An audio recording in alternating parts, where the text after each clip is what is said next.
कभी पॉलिटिक्स में जाओगे? नेवर। सबसे बड़ी दिक्कत है कि यहाँ पर सबको हिंदू हृदय सम्राट बनना है। सही पकड़े हैं।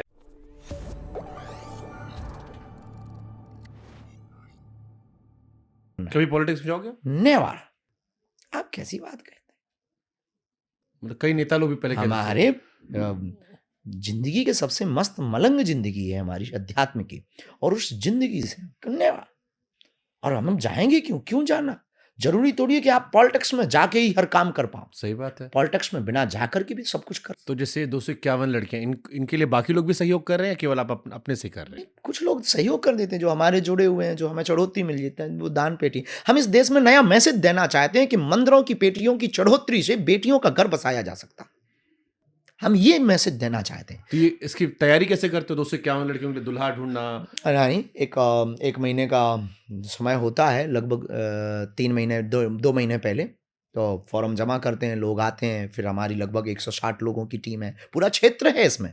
सबसे अनूठी बात है, हमारे यहाँ कोई ये इन सब कामों में कोई एम्प्लॉयड नहीं है। त्योहार बना दिया। हाँ, त्योहार। ये पूरे जिलों का 5 जिले के लोग लगते हैं, 5 जिले के मंडल बने। आपके आने के पहले एक वो मंडल आके जो राम राम करके मंडल हैं, वो आएंगे, वो फार्म जमा करवाएंगे, फिर वो चेक करेंगे, वो पात्र अपात्र चयन करेंगे, मातृ पितृहीन कौन है, फिर उसके घर पे क्या नहीं है, फिर वो करती क्या है, फिर चयन करने के बाद फार्म पर फिर सील मोहर लगेगी, फिर कमेटी बताएगी। इसके बाद फिर उपहार खरीदने पूरी टीम 5 जिलों की जाएगी, उपहार खरीदेगी। डबल बेड है, सोफा है, LED टीवी है, ड्रेसिंग टेबल है, अलमारी है, सोने की नाक की कील, पायल, बिछिया, किचन सेट, गैस, चूल्हा, सिलेंडर, रामचरितमानस, बाल मुकुंद, बर की शेरवानी, बेटियों के साथ जो है साड़ियों का सेट, बेटियों की लहंगा चुनरी, एक एक मिक्सी मशीन, एक एक सिलाई मशीन, और इस पिछली साल एक एक मोटरसाइकिल दी थी, इस बार एक एक आटा चक्की दे। अब देखो, ये है तो बहुत सुंदर सुनने में,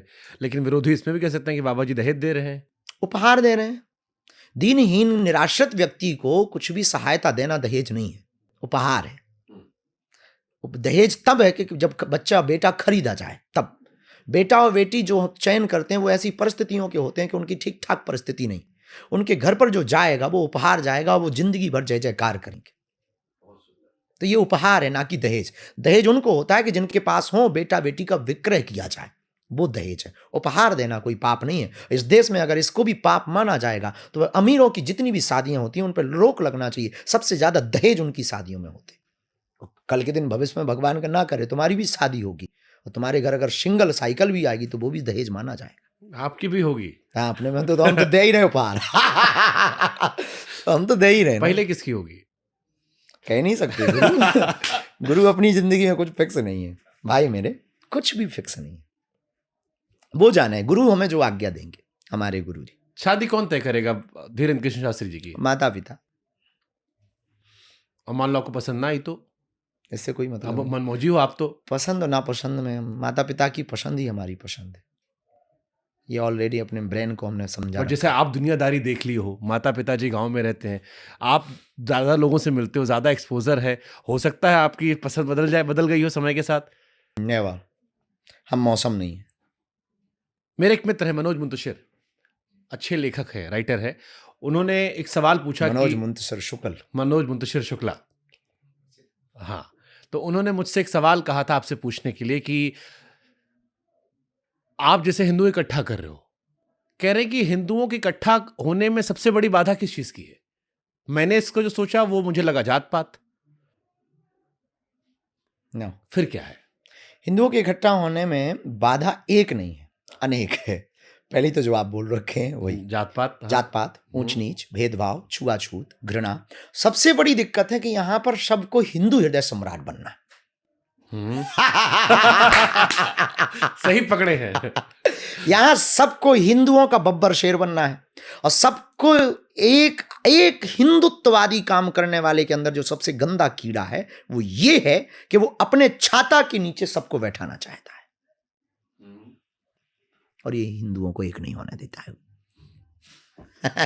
मेरा हिंदू तेरा हिंदू। हाँ, ये मेरा कैडर है, ये मेरा कैडर है, ये मेरा एरिया है, ये तेरा एरिया है। मैं बात बोलूँगा तो युवा सुनेंगे, मैं बात बोलूँगा तो इंटेलेक्चुअल लोग सुनेंगे, हम बात बोलेंगे तो फिर फिल्म इंडस्ट्री सुनेंगे, हम बात बोलेंगे तो संघ सुनेगा, हम बात बोलेंगे तो बीजेपी सुनेगी, हम बात बोलेंगे तो कांग्रेस भी एक्सेप्ट करेगी। ये सबसे बड़ी जड़ है। कैसे दूर करोगे फिर से? ये तो बड़ा टास्क है। अब आप विचार करो कि जब जैसे हमारी यहाँ दृष्टि है मैंने तो बहुत तैयारी। बाबाओं का पॉडकास्ट किया है हाँ, और मैंने उसमें भी देखा कि आपस में राइवलरी तो है, या इशारों इशारों हम छेद देते हैं। नहीं नहीं नहीं, आप तो कई लोगों को आप देखेंगे चेहरे की सिकुड़न बता देती। हाँ, हमने तो कईयों साहब के बारे में पूछा है, कहा तो उन्होंने है, लेकिन हम भाव समझ गए थे क्या कह रहे हैं वो। कह रहे उनकी कृपा है। इसके लिए जब तक इस देश में लुटने वाला और मिटने वाला हिंदू नहीं आएगा आगे कि मुझे ना तुमसे सम्मान चाहिए ना मुझे अपमान चाहिए, इस विचारधारा से परिपक्व आदमी, तब तक इस देश में हिंदू एक नहीं हो सकता है। उस आदमी को ऐसा चाहिए। हम अपने आप को बनाने की कोशिश भी करते रहते हैं। हम आपको बताते हुए हमें खुशी है इस बात की कि हम अपने आप को बनाने की ऐसी कोशिश भी करते रहते हैं कि हमारे द्वारा किसी हिंदू का अहित ना हो, और कोई हिंदू अगर हमारा अहित करे तो हमारे अंदर उसके प्रति घृणा या नफरत ना हो।